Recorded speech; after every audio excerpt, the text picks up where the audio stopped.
Okay. I was going to start at 5:15. Oh, great.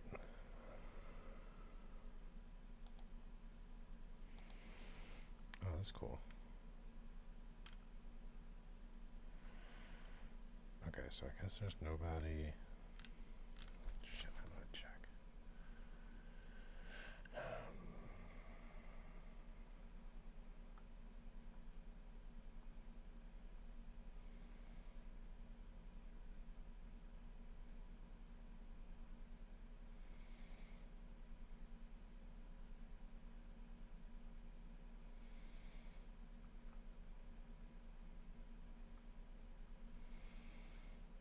Oh, okay. I guess it is live.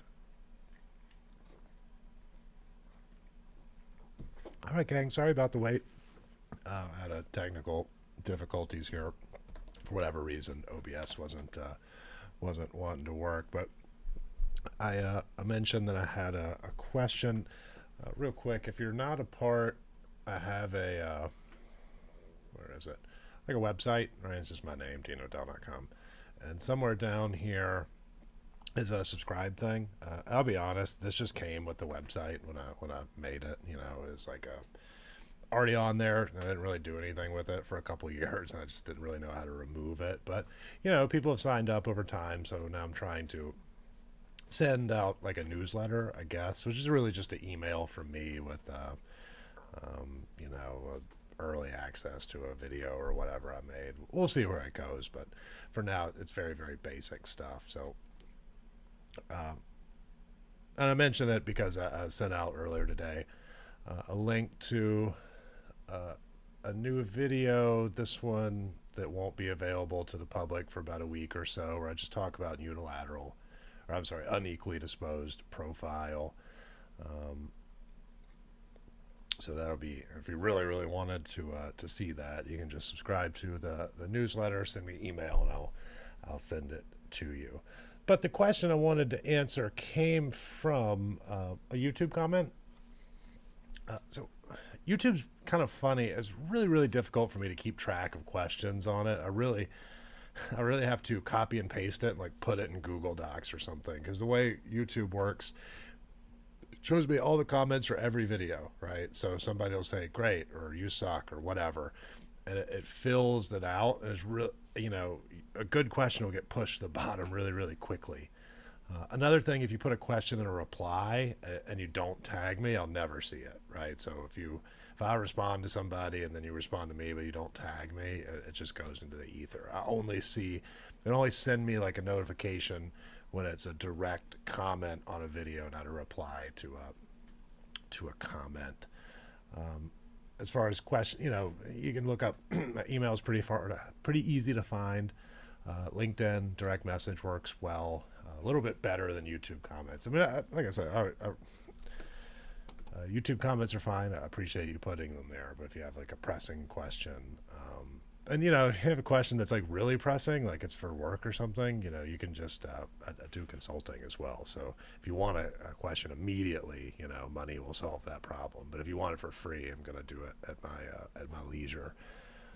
And if I do it at all, right? If it's something really complicated, I don't have unlimited time to answer questions. Although I try to answer as many as I can, they're good for me as well. So the question, let me see if I can pull this up. It'll be in studio.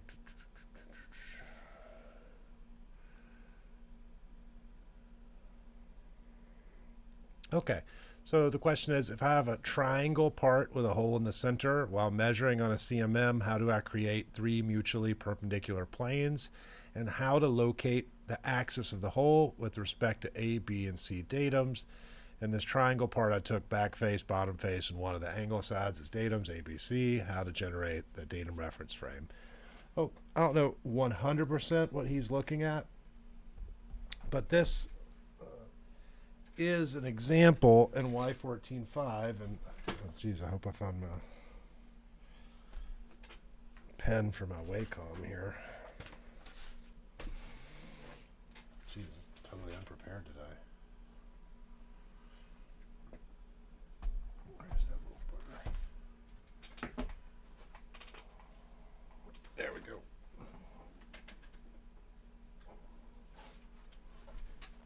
Okay. So some of you might recognize, and I don't like that color scheme. Some of you might recognize this, something like this example from Y14.5, where you have an inclined datum. So you'd have datum A, well, that's hard to see, datum B, and then datum C is this surface, right? However you want to show it. So this surface right here, there would be an inclined at some basic angle to B. So the best way to show it is kind of like this. That's whatever, 30 degrees. So the takeaways here, you got to have, right, that basic angle because you're relating a datum to another datum. So here's the deal. This is happening whether you know it or not when you have perpendicular datums. So if you had this same setup, right, but now datum C, right, is perpendicular to datum B, right, you just have a 90-degree dimension there. You just don't know, it's implied, right? And that would be basic. And that's fundamental rule J or K. I think it's the latter one. I think it's K. So, right, this whole angle thing is happening either way. What it's really telling us is how we're going to set up, right? And then from there, we'll measure. It's not a direct measurement of the angle. So up here, what some people think is that, and I get why you would think that, is that your datum reference frame is going to be like bent like this, right? Like this is datum B, and this is datum C, and you got like that 30 degree, and you're going to fit the part into that. That's not quite true, right? This is what your simulator should look like the actual equipment. But your datum reference frame is still three mutually perpendicular planes, or else the whole system will just crumble. So the idea here is that your actual datum plane is still over here. I keep picking that awful color. Let's pick a better one. Your actual datum plane is kind of here. You're just offsetting it, the simulator, about 30 degrees, if that makes sense. So imagine, what do you call it? A precision measurement doodad, right? You can stuff in here. And that's how you're going to simulate it. So you would have some kind of angle block and then have some kind of triangle thing, right? And then the part is actually going to touch. Let me use the better color here. The triangle right here. So it's kind of a sleight of hand. I mean, you kind of have to do it if you want datum C to limit you like that. You could almost do this with datum targets and maybe have a better, because what's going to happen, right, if this is your tertiary datum, if this datum reference frame is A, B, and C, you set up to A, 3 points, to B, 2 points. C only needs 1 point of contact. So I don't know how useful it is to have this inclined datum concept when, it's going to be, hitting right here at this point. Maybe there's a functional reason for it that I'm not seeing, but if you're controlling that with profile anyway, I guess you could control it. Well, I don't know. It's a weird situation. But back to, let me just switch to another slide. Back to our question, right? The reason we're here. Again, picking that hideous color.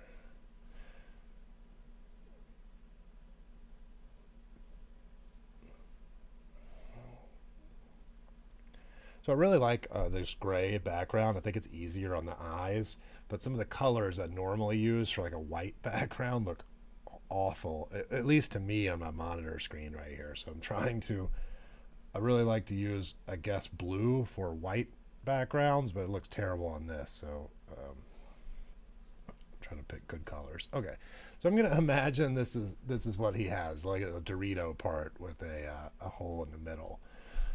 And then I think maybe what he's saying here is like, oh geez, I got this part and I got to set it up on a CMM. So the dimensioning is like all basic dimensions in a profile or something.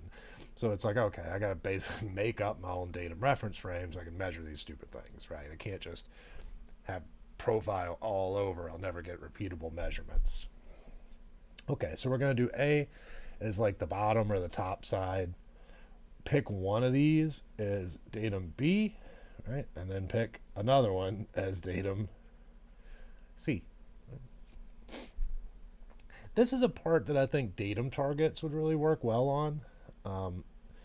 If you're putting it on a CMM anyway, what you could potentially do, I drove the worst possible views. What you could potentially do instead of having these entire surfaces be datums is, datum A. I mean, even datum A, you could say, hey, let's make some datum targets here, but whatever. But datum B, right, we'll do X's, and then we could use pins. We'll do B1. Pins to restrain that. And then that kind of sets, I mean, we don't have to, we could set that up normally, but then we could use a pin pretty easily on datum C to set the translation. So from a perspective of just like getting repeatable measurements, we just want to lock this part down. So datum A is take away 3 degrees of freedom, datum B takes away 2, and datum C would take away that last degree of freedom. And if we do it with this datum target, right, with just a target line, right here, what we kind of end up with when we set our Dorito up, a pin here, and a pin here. Now, that doesn't solve your CMM problem, but it does at least get you the repeatable measurement. So you could, with a CMM, you can kind of do whatever you want, but from this point you're always going to get the part back into the same spot. So you could go off of these pins if you wanted to, and set this as a 0, or set this plus whatever your measurement out here, and set that as your 0 for your X direction. So what I mean is, and it's a little weird, if you're going to be measuring a bunch of these little Doritos, you want to measure off of the fixture, right? So you put a new part in, the machine already knows where the datum reference frame is. What you could potentially do, so you got your pin right here, where this point is, you can come out here and measure this point on the actual part, and then just take your measurements from there to find all the other stuff. It is kind of tricky. The other thing you could do, right, if you just wanted to, if you didn't want to use datum targets, which I understand, you kind of do have to be deep in the game with GD&T to like kind of deal with datum targets. It requires I want to say a full understanding, but a pretty good understanding of how datum reference frames work, and that's like one of the trickier things to kind of get your head around. So if they did just select this entire surface as datum C, right, you would see some basic dimension from datum B. Right, we'll call that datum B. You could make a fixture if you wanted to. Right, so you grab like a V block, right, like a standard thing, and then you add in some kind of precision triangle. If you know somebody with a wire EDM, just have them whip you one up. And that would be as accurate as you could make it. You set the angle to this. So, this angle block is going to be pretty close precision-wise. And then if you make this triangle on a wire EDM, it's going to be within tenths of thousandths. So now you can just scoot your Dorito part in there. Right? And you'll have uneven surface. And the beauty with this, right, if you do have a precision piece of equipment, like, you know, a CMM or something, or a EDM or something, make this. As far as your translational measurements, which are going to be the most difficult to kind of get a zero for, you could choose from up here, you could choose from up here, you know, you can take it from the middle. You know, this is all precision stuff. Oh shit! And the best way would be to take it from the actual this 90 degree, right? So I think I did misspeak there a little bit. You don't want to take it necessarily from here without subtracting out what this is. So what I'm trying to say here is this right here, this line represents the 90 degree version of datum C. So that would be your zero. What I'm saying over here is that if you did take a measurement from right here, you just subtract or add or whatever, because this is all basically precision stuff anyway. So yeah, that's how I'd handle, or some ways you could deal with that Dorito part. It is a little bit tricky to deal with, and hopefully it's they put an ID mark or something on it, so it's not just symmetric in both ways.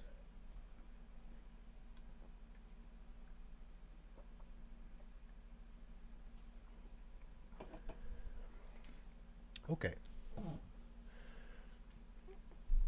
Comments real quick. Oh yeah, thanks guys about the haircut. Oh, good. Supplementary material for the GD&T class you teach. Yeah, Aaron, if you have a chance, send me a email or DM. Let me know where you're teaching. I'd just be curious.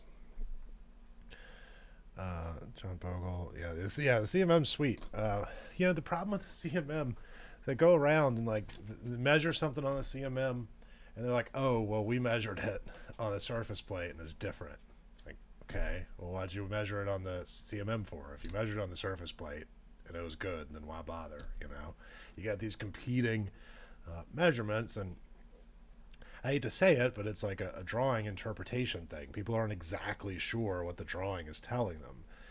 And then you have this dual problem where sometimes the drawing is just wrong, right? So it's weird. It's like if you're a lawyer and you're trying to learn how to, you know, read law and like contracts and, you know, bills. And I know laws aren't always written perfect, but like if all of the contracts you get are dead wrong when you're trying to learn stuff, and you're like, what is right? I'm like, I don't know. You got to learn more. You got to get so good at something that you can recognize when the source document, you know, the document you're dealing with is wrong, like a drawing, you know. So that's really tough for people to learn, because you want to just take everything kind of literally, but you know, those of us who are been doing it longer know, you know, that you got to really watch out for stuff. You got to kind of get in the head of who made the drawing, and it just takes experience and looking at a drawing, be like, oh, an amateur made this, or an AI program made this, or something, you know,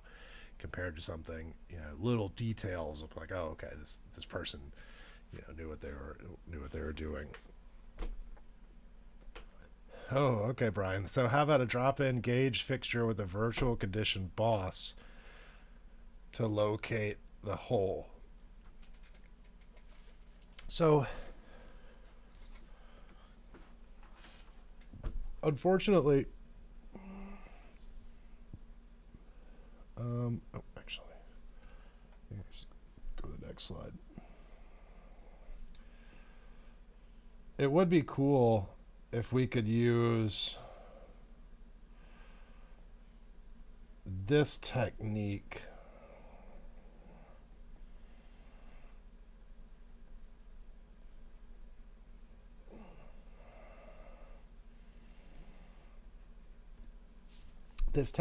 but as far as I know, we can only use this on internal features. So for profile, you could have a gauge that basically makes sure that the part isn't too big, right? Just basically its outer boundary. And then a virtual condition for the pin. But it's not quite correct, because if the profile comes in small, it's not quite the same thing there. Now, if this was allowed, and I would guess the problem with this is that this datum reference frame is going to correspond to what we're trying to control here. maybe it wouldn't if you could call out the pin as datum B. So if we just had, I'm just kind of doing this in real time here, so bear with me. So if we called this out as A, and we called this out as B, we could have a profile controlling the size and the form, right? Size plus form. And then this position would control the location and probably the orientation, maybe? I don't think about that. Yeah, the orientation of the actual walls. And then you'd get an outer boundary, right? And your outer boundary would look something like this. You've got 0.01, so half the position, and then half the profile going all the way around. And that would be your boundary for this. But let me double check. Almost sure this is.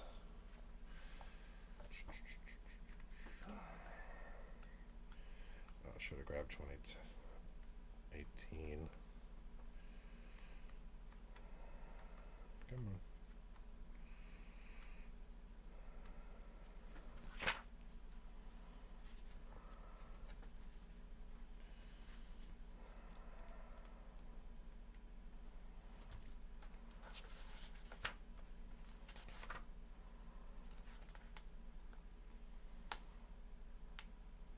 Oh shit, I was wrong.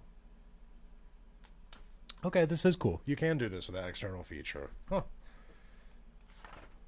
Yeah, combined controls. Additionally, boundary shaped identical to the true profile. For an internal feature, the boundary, blah, blah, blah, don't care about that. For an external feature, the boundary equals the MMC size of the profile plus the positional tolerance, and the entire feature surface must lie within the boundary. Huh. Yeah, good catch, Brian. Yeah, I had no idea. For some reason, I thought this was just for internal features, but yeah, totally. You could gauge this, hard gauge it. I mean, so essentially what you would do here, right, and again, it'd be all control with basic dimensions. I would set B, right? Obviously, B would be at maximum material condition, right? So you'd have a virtual condition for your pen. And then this outer boundaries I discussed right here, right? You got half of your position, half of this all the way around. So yeah, your gauge would just be a big triangle, right? As accurate as you could make it, I suppose. And then the actual Dorito would just go in there. And then we just have a pin in the middle set to that virtual condition. That would also be your secondary datum. And because of the way, that's kind of interesting too, because of the way this part set up, I mean, obviously have simultaneous requirements, but the actual feature kind of controls that. I guess there can't be any rotation, right? Because it's just a hole. But yeah, that's really interesting. I'm glad you asked that, because I really thought that was just for internal features. That's an interesting little development there. Cool.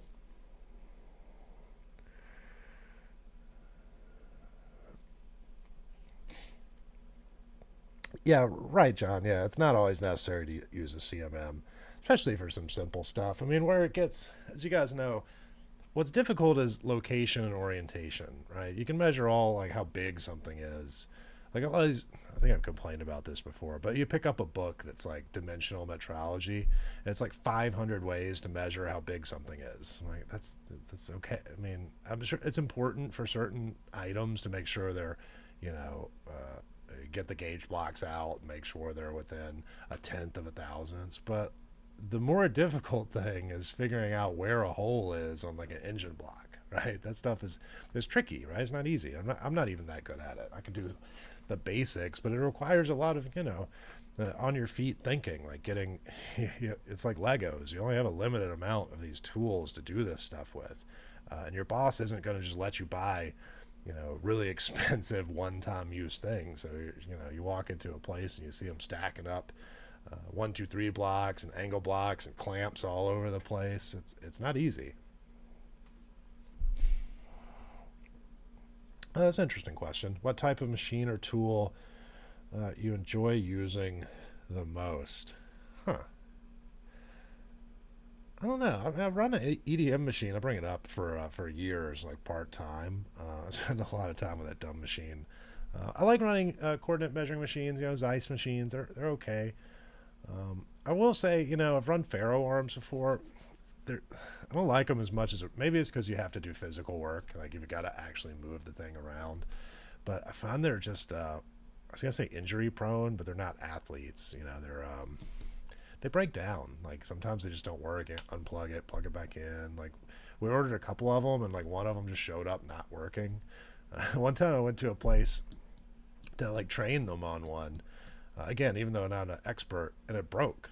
Like while I was showing them how to do it, was not my fault. And they had to send it off to Faro to get it like fixed and everything. So not to complain about them or anything. Plus, they didn't give them to us for free, so you know. Okay, so that's a couple of them. Oh, and CAD, right? I love making drawings. Really, really, you know, enjoy it. It's just you know, limited use at a community college for the drawings I make there. And I use SolidWorks. And I can use Creo too. We just don't have it at the college. Why don't you make videos on CMM programming? I mean, I made a bunch of them. Shadab. Sorry if I got that wrong. I made a bunch of them. There's like 30 or something. The CMM videos are mostly to get you started, right? So the idea there is somebody who just wants to advance at work, right? They've got one, is sitting there collecting dust. You know, they could potentially watch my videos, get it running, write some basic programs, and kind of go from there. You know, kind of proof of concept type stuff. There are some videos with some more advanced stuff. You know, other people out there, but it gets real specific, right? And it gets to the point where, you know, I can't get these complicated parts that easy that are going to match up with what, you know, you might have. So every industry is different. They're definitely not going to let me borrow their parts in drawing. So at a certain point, I get limited to like what I can come up with. And you know, like I said, lots of basic introductory stuff on there. Stuff you won't find anywhere else. You know, actually with the machine. A lot of these CMM content creators, it's literally all offline, right? Software programming. They're just recording their screens, which is great. They're doing more complicated stuff than I'm doing. I don't know how to do half that stuff. But if you want somebody to show you how to actually run the machine, turn it on, well, maybe not turn it off, but, you know, actually go through some of those steps, you know, I have those for you. Please make more. You know, there's some other people out there, Elliot Matsura, they make really good videos on CMM. I've actually learned a good bit from them with curve and contour and stuff. They're really good.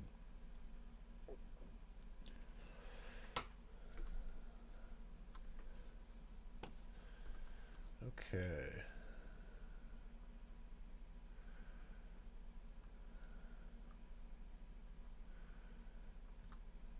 Oh, you know who's another really good? I want to shout this guy out real quick. Let me see. With the CMM videos. Community? Wait, which one is it? Where's the one? Home?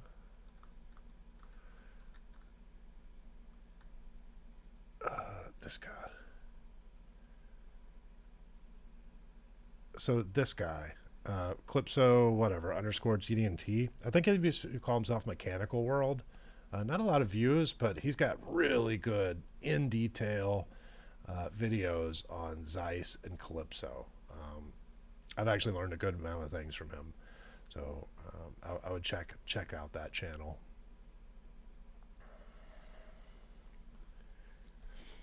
Okay.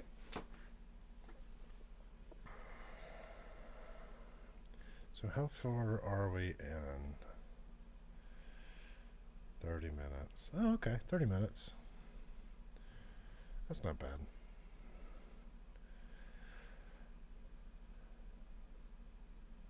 So, you know what? I'll do it. So the other thing I wanted to talk about today was this concept of a feature of size. Switch here. What is it? Oh, just because I'm not selected. This concept feature of size. And this is not super easy to understand. I actually had to look up the difference between I gotta look up these stupid terms again. It's a feature of size, a regular feature of size, and then an irregular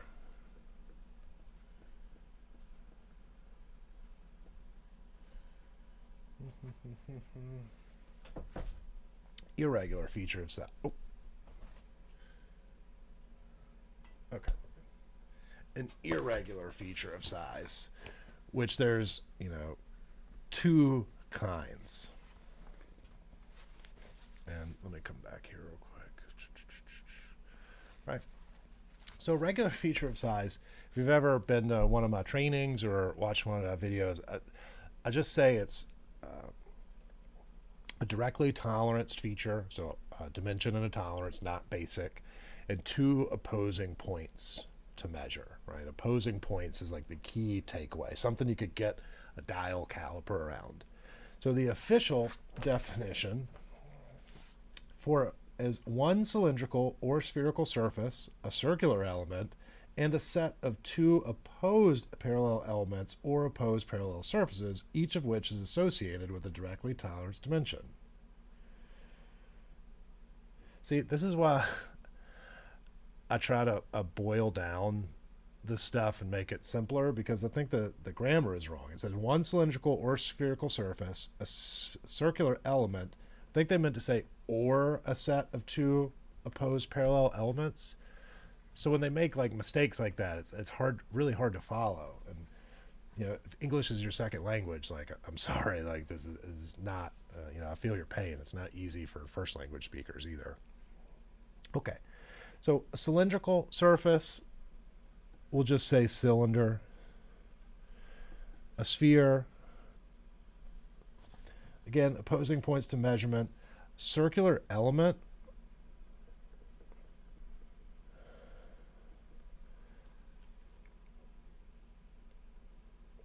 and then opposed planes. I think most of these are kind of self-explanatory. Circular element is a little weird. I think and somebody can correct me, I think they're kind of talking about when you have a situation like this, where you have a break, right, and some kind of cylinder or circular thing. You could make an argument that it applies. Say you have a part, that's round and it's got some kind of V groove cut into it. All right, so let's just kind of zoom in here. Say you've got some kind of V cut into this part.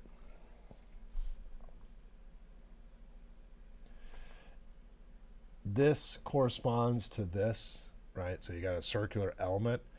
You could make a case that this circular element could be a feature of size, even though it's not like a cylinder.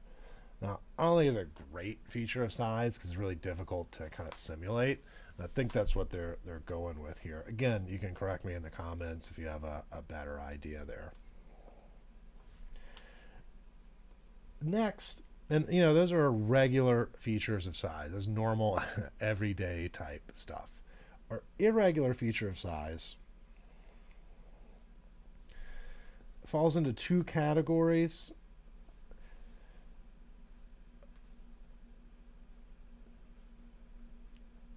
So I'm going to, again, paraphrase. The first is a collection of features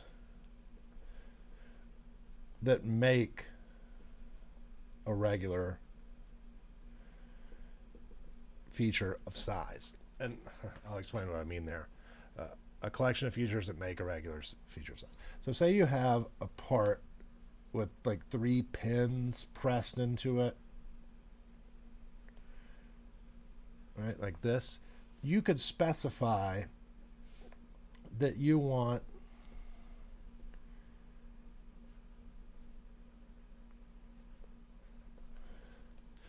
the outside diameter of those pins to be a datum.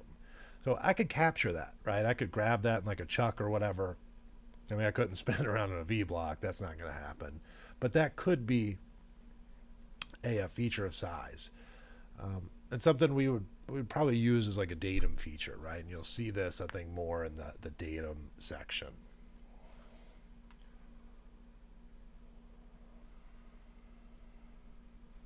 Oh, and this represents the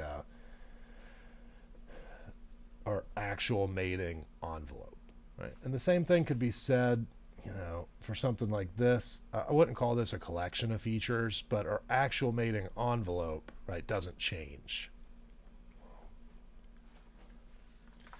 The second one here,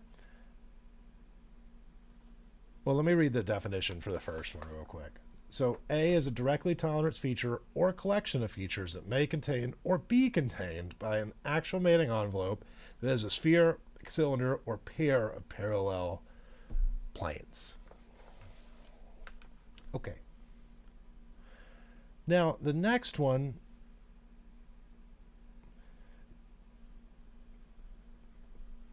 is the same thing, but not contained with a regular feature of size. Okay. So not a cylinder, sphere, circular element, or opposed planes. What would that be? Well, any of these wacky profile shapes, like we were just talking about that kind of Dorito shape, right?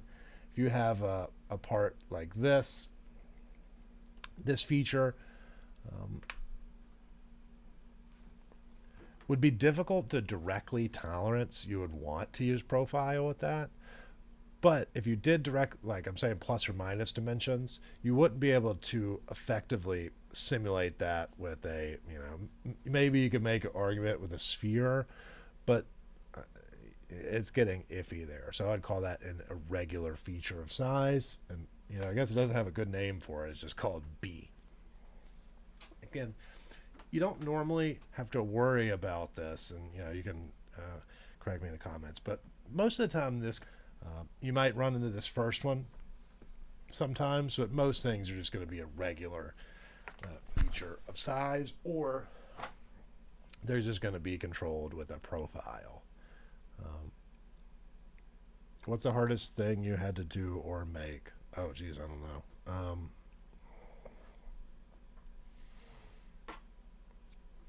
Yeah, I don't know.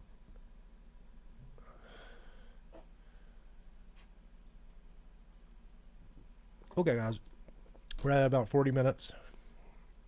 That's about what I wanted to do today. There won't be a live stream next week. I'll be out of town on vacation.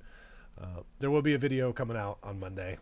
You know, it's kind of more of a beginner thing, so the advanced users out there probably won't get too much from unequally disposed profile, but maybe, you never know. So I'll catch you next time. If you have any questions or comments, just put them in the comments for this video. Hit me up on LinkedIn or send me an email. Okay, I'll catch you guys next week.